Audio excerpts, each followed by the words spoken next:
Good evening, my friends. It is a very tired Chad from Colorado Giants here for your Tuesday update. I'm gonna do this in one take, so no fancy intro. Just imagine the pumpkin image going like boop, boop, boop, boop, boop, boop, boop, with some sort of noise, just like I made there. And we're back. So today is June 7th. I hope everybody had a wonderful 4th of July.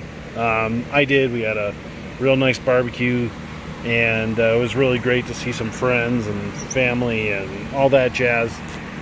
But it's been a very productive week in the greenhouse. So we're looking at the 2118 Baron. This plant finally seems like it's kind of kicked itself into gear. I don't know. This plant still is just, it's given me, I'm having a hard time reading it. It just, some things it's doing great, some things it's not. Like the middle leaves seem kind of a little flippity floppity. The secondaries are finally turning on.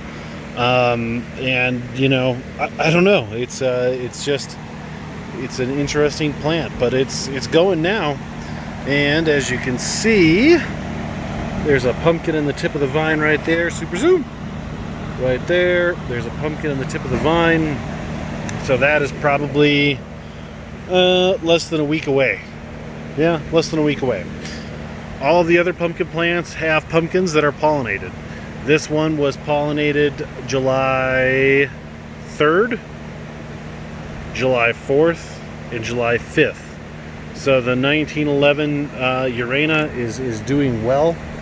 I do need to catch up vine bearing a little bit on this one. I did catch up burying all the vines on the Baron plant. And then, geez, I wish I had like enough time in one day to do them all. So like I'm all caught up. As I walked by, I glanced down and I saw this. Like, this is why you bury your leaves, or you bury your nodes, and you bury them well. Because if we look at this guy, I didn't do the greatest job of burying that one, but his little friend over here, that has made the U-turn down. So here's the root, and that's going down into the earth, and that's what we're after. So while I'm here, I might as well just cover him up a little bit to facilitate that, because I probably won't remember to come back and do it if I don't do it right now. All right, so that root's taken care of. 1911 plant, doing well. It's been hot this week, almost 100 degrees outside. Checking my sensors, we're not getting above 91. Knock on wood. 91 has been my max temperature down at this end of the greenhouse, because I do have the sensor hanging there. I have the sensor hanging here and there, so I'm able to track the temperature in the zones, and 91 is the hottest. But we're getting just, it's the sun is hot, go figure.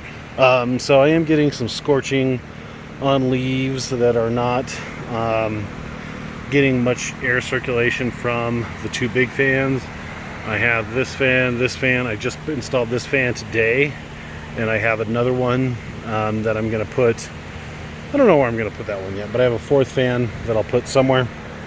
So the 1911, it's consistent. I had a few days where I didn't have very much secondary vine growth. I talked with Don Barron a little bit, and I think I've come to the conclusion that it was a combination of, it was just the first time the plants have really been exposed to a large amount of heat. I'm setting fruit on the pumpkins, and I'm also watering more than I normally am.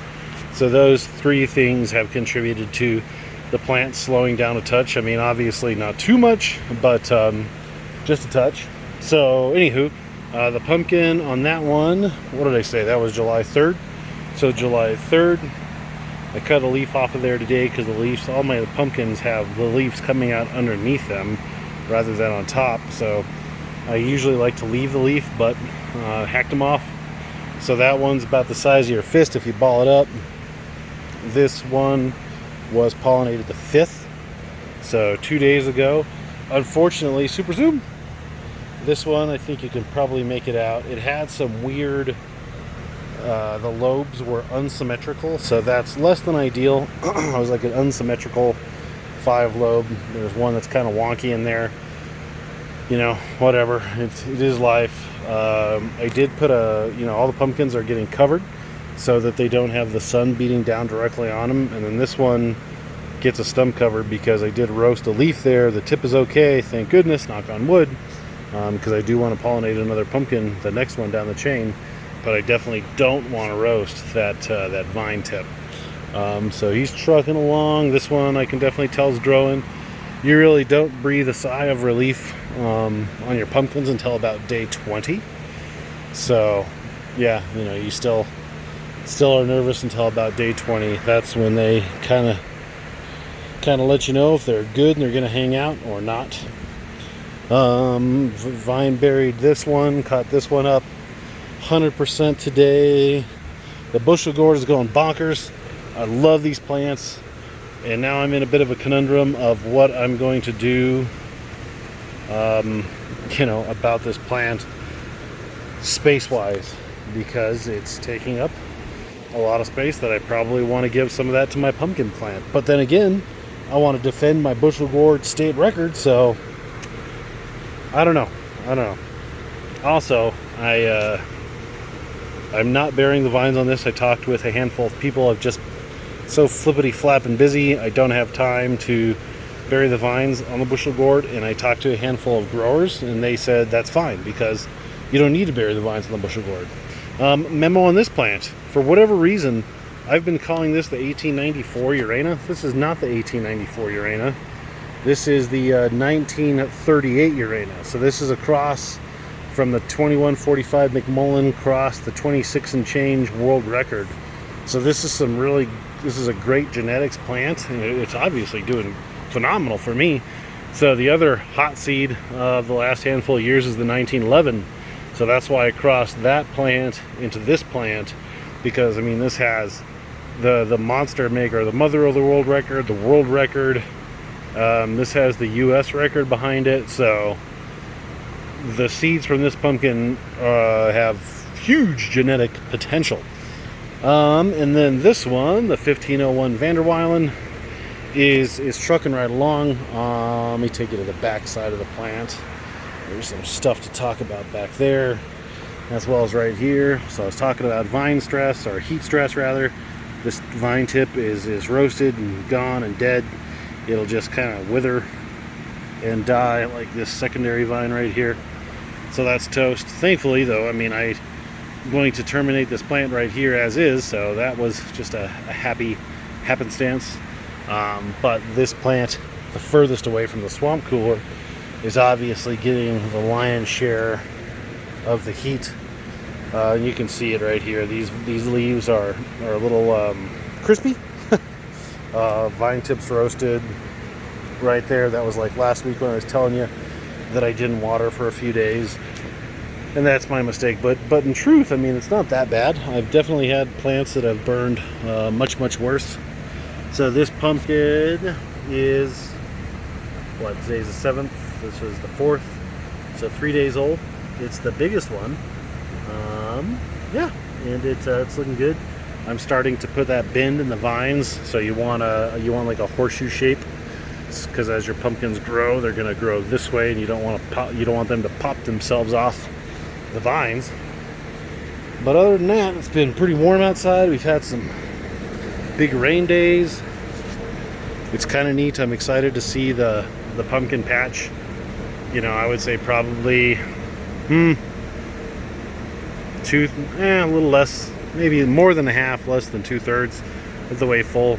This one will be full probably close to next week. This whole area will be either pumpkin plant or bushel gourd. I have to make some decisions there. This one will keep on trucking along. The 1911, 2118, they will all keep on doing their thing. But I don't think I really have much to report.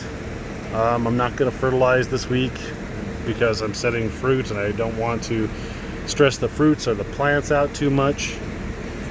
So I'm just going to take it easy. I will foliar feed, but I'm not going to hit them hard with fertilizer through the drip tape. Yeah, all in all, the plants are still looking great. One thing I am going to do Monday, so today's Tuesday, so a week from now, I am going to send off for a foliar test. I've never done that before, and the more that I think I might have a chance for a handful of big pumpkins this year, I